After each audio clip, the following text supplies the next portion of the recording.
Pressure কুকারে বেগুন আর অল্প সরষের তেল দিয়ে দুর্দান্ত স্বাদের এমন একটি রেসিপি থাকলে ভাত রুটির সঙ্গে পুরো জমে যাবে। নমস্কার বন্ধুরা, অমৃতা কুকিং চ্যানেলে সবাইকে স্বাগত জানিয়ে আবারও হাজির হয়েছি।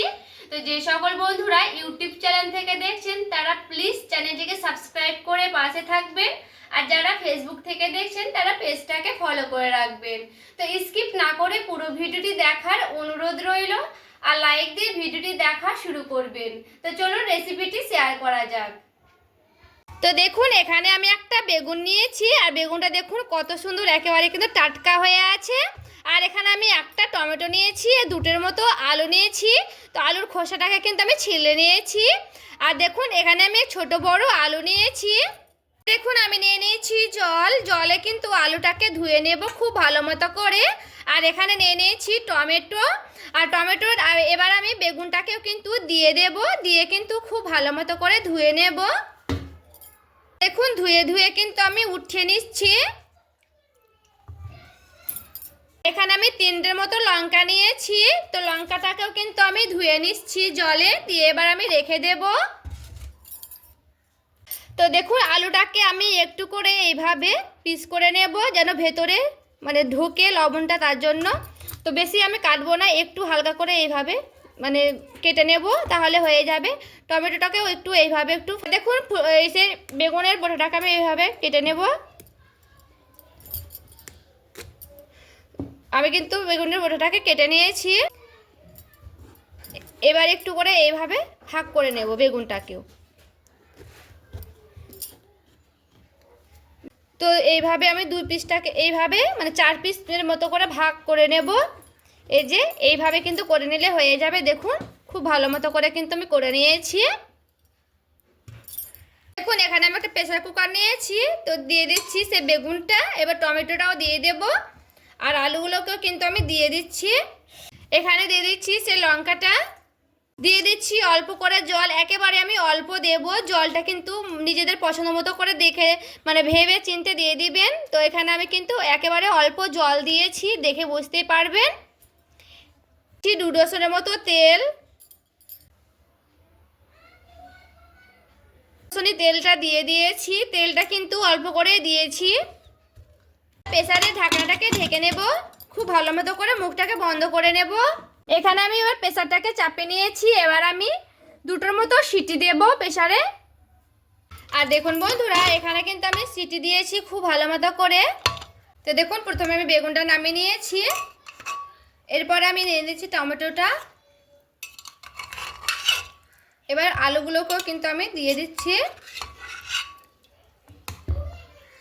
আর এখানে দেখুন সে কাঁচা লঙ্কাগুলো নিয়েছিলাম, সেই কাঁচা লঙ্কাগুলো। বন্ধুরা এখানে আমি সেই বেগুনগুলো চোকাগুলোকে এইভাবে দেখুন হালকা করে এইভাবে টানলে কিন্তু উঠে যাচ্ছে, এই যে দেখুন। তো আমি গোটাটাই বেগুনের এইভাবে খোসাটাকে উঠিয়ে নিচ্ছি, আর দেখুন কি সুন্দর কিন্তু উঠে যাচ্ছে।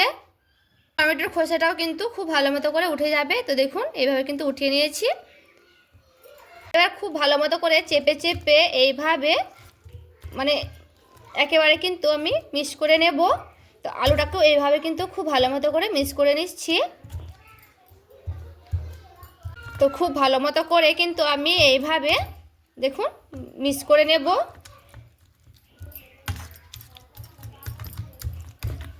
তো এখানে কিন্তু আমার খুব ভালো মতো করে মিক্স করানো হয়ে গেছে।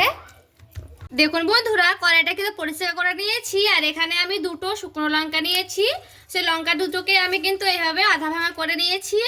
আপনারা কিন্তু যেমন ঝাল পছন্দ করবেন তেমন কিন্তু ঝালটা দিয়ে দেবেন। এবার দেখুন এখানে কিন্তু আমি খুব ভালো মতো একেবারে কিন্তু মুচমুচো করে ভেজে নিতে হবে। তো আমি এইভাবে কিন্তু একটা বাটিতে উঠিয়ে নিয়েছি, দিয়ে দিচ্ছি অল্প করে তেল।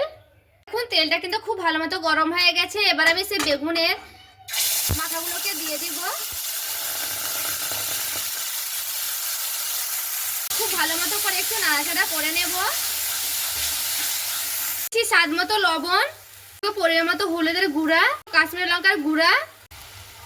এবারে খুব ভালো মতো করে নাড়াচাড়া করে নেব। তো দেখুন খুব ভালো মতো করে এটাকে মিশিয়ে নিতে হবে। প্রায় 5 মিনিটের মতো এটাকে কিন্তু নাড়াচাড়া করে একেবারে শুকনো শুকনো করে নেব।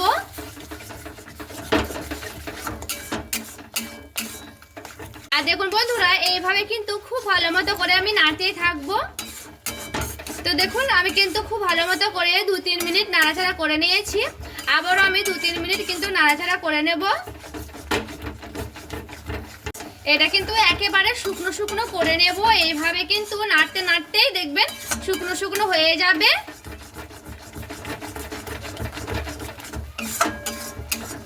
আর দেখুন বন্ধুরা, একেবারে কিন্তু এটা দেখুন শুকনো শুকনো হয়ে গেছে। আর এটা কিন্তু আমি অনেকটাই শুকনো শুকনো করে নিয়েছি।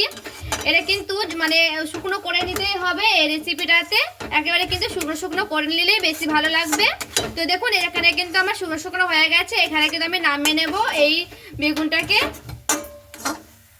এখানে নিয়ে নিয়েছি 2টো পেঁয়াজ। দেখুন এখানে কিন্তু আমার 2টো পেঁয়াজই লাগবে।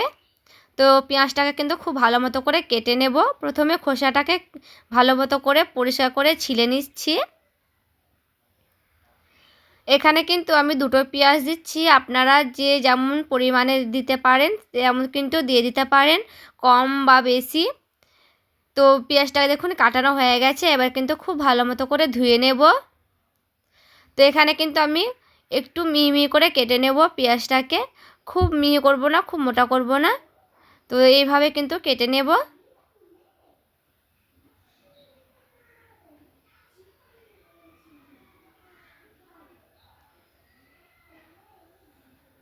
তো দেখুন 2টোই পেঁয়াজ কিন্তু এইভাবে আমি কেটে নিয়েছি। এখানে দেখুন বন্ধুরা, নিয়ে সেই পেঁয়াজ 2টোকে কেটেছিলাম, সেই পেঁয়াজ 2টো এবার আমি সেই শুকনো ভাজা লঙ্কাটাকেও দিয়ে দিচ্ছি। সে লঙ্কা আর পেঁয়াজটাকে দিয়ে খুব ভালো মতো করে আমি এইভাবে মাখিয়ে নেব। এটা হাত দিয়ে মেখে নিতে হবে। তাদের হাতে ঝাল লাগবে তারা একটু সাবধানে করে নিতে হবে এটা। তো দেখুন এইভাবে কিন্তু আমি খুব ভালো মতো করে পেঁয়াজের সঙ্গে আর সেই লঙ্কাটার সঙ্গে এইভাবে একটু করে মিশিয়ে নেব। তো দেখুন বন্ধুরা, এখানে কিন্তু সে বেগুনের আর সে টমেটোর পেস্টটা দিয়ে দিচ্ছি। তো দেখুন এইভাবে কিন্তু খুব ভালো মতো করে মাখিয়ে নিতে হবে।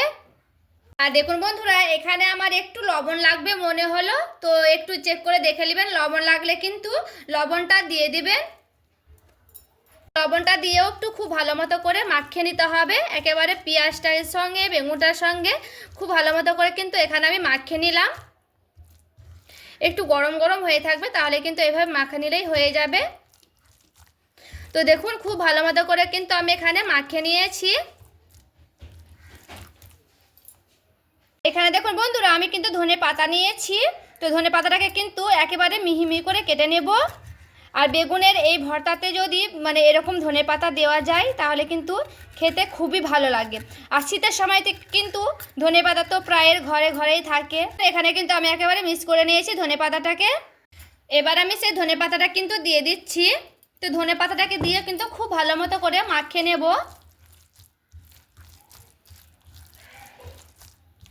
তো দেখুন ধনে পাতাটা দিয়েও কিন্তু খুব ভালো মতো করে মাখিয়ে নিয়েছি।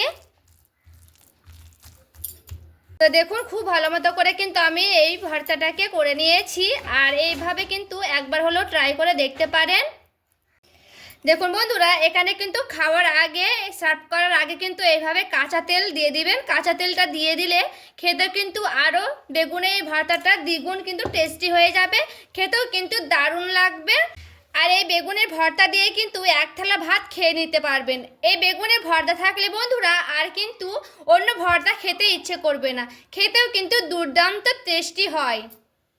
তো বন্ধুরা, আজকে আমার এই বেগুনের আর টমেটো আলুর এই ভর্তাটা কেমন লেগেছে আপনাদের অবশ্যই কিন্তু কমেন্ট করে জানাতে ভুলবেন না। ভালো লেগে থাকলে প্লিজ একটি লাইক করে দিবেন। আর চ্যানেলটিকে সাবস্ক্রাইব করে আমার পাশেই থেকে যাবেন।